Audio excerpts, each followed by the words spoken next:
I'd like to introduce a fine ambassador and a shining example of this year's grad class.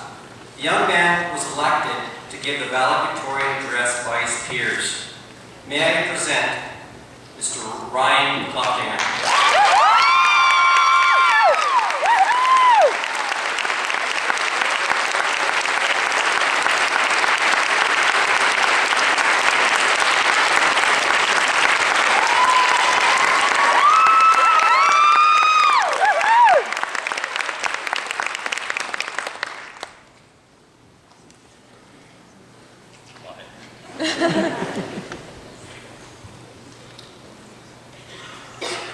Watch out for that cord, eh?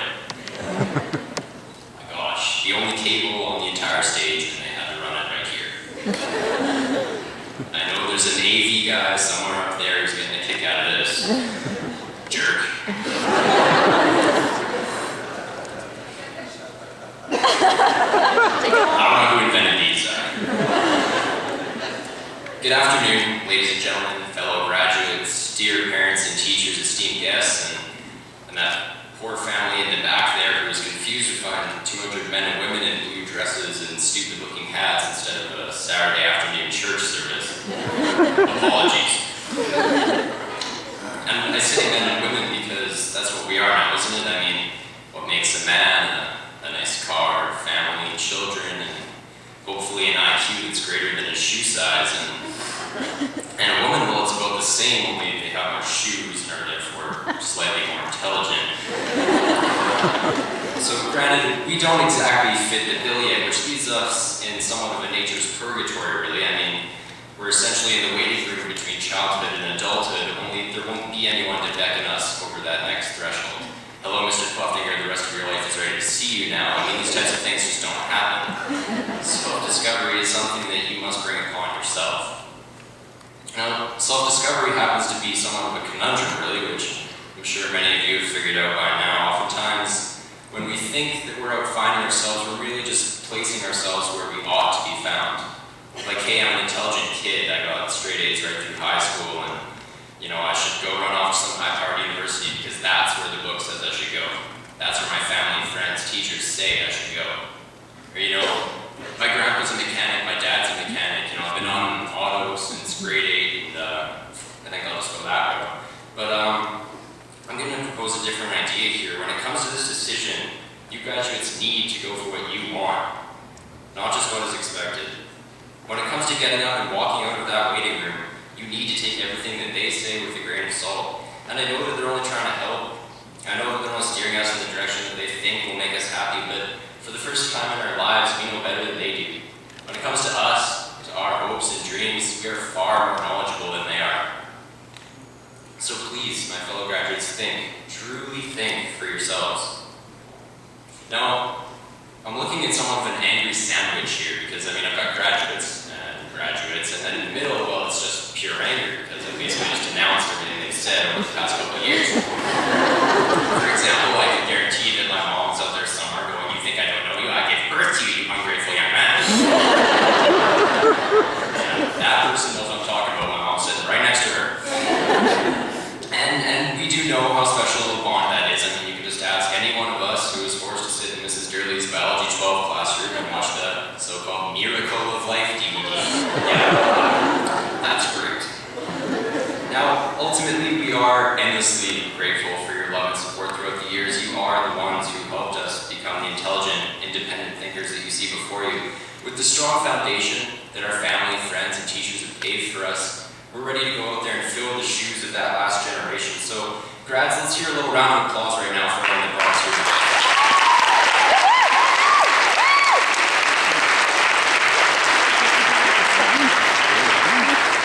1 year ago, I was fortunate enough to accompany a team of surgeons down to one of the most impoverished nations of the world, Nicaragua.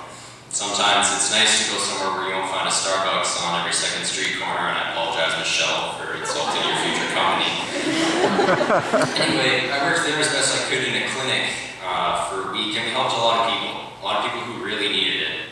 It was honestly the most rewarding and beautiful experience of my life thus far. And on that last weekend that we were there, a few doctors and myself, we went surfing on Picoleo Beach. And spent 2 days there, just horribly surfing some of the most beautiful waves on this earth. Our only company was local fishermen, and some scary-looking insects that were honestly about the size of coast cats.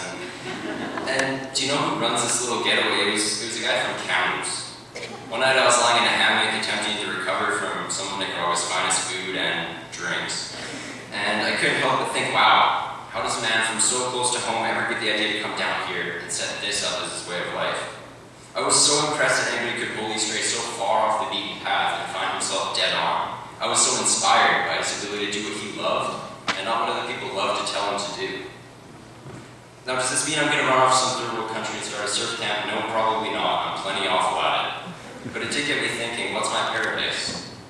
I could work every day at what I'm supposed to be doing, or I could work every day at what I love and never really work at all.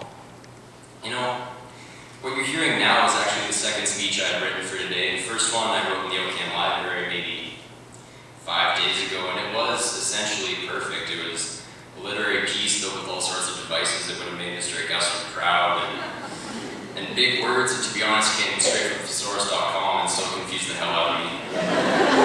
But I decided to chuck that one because I wasn't talking to any teacher or administrator that was going to grade me on my performance today. I was talking to the grad class, to you, ladies and gentlemen, who, to be honest, I love to death.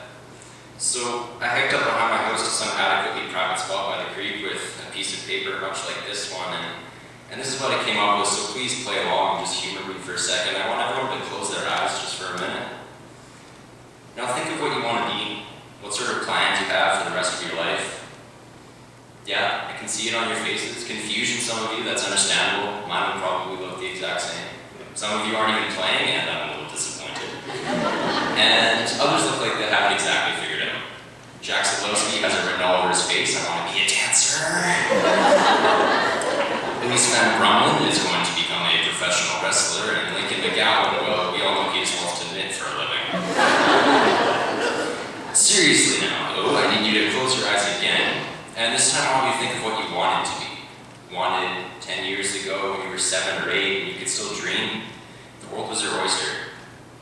Now, I'm willing to bet that it's different than what you had in your head a few minutes ago. I know mine certainly is. And for those of you that do have the same future in mind now as you did then, I applaud you. Congratulations, you have not deviated from course. You are not afraid to break the system. See, back then when we dreamed of what we wanted to be. We dreamed of our future selves and what that person would be like.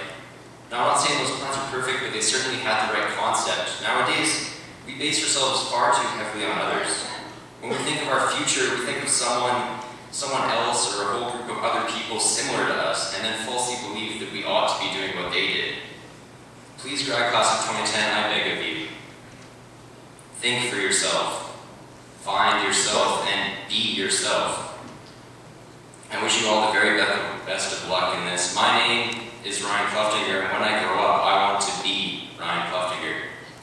It is my sincerest hope that this attitude befalls on all of you. Thank you very much.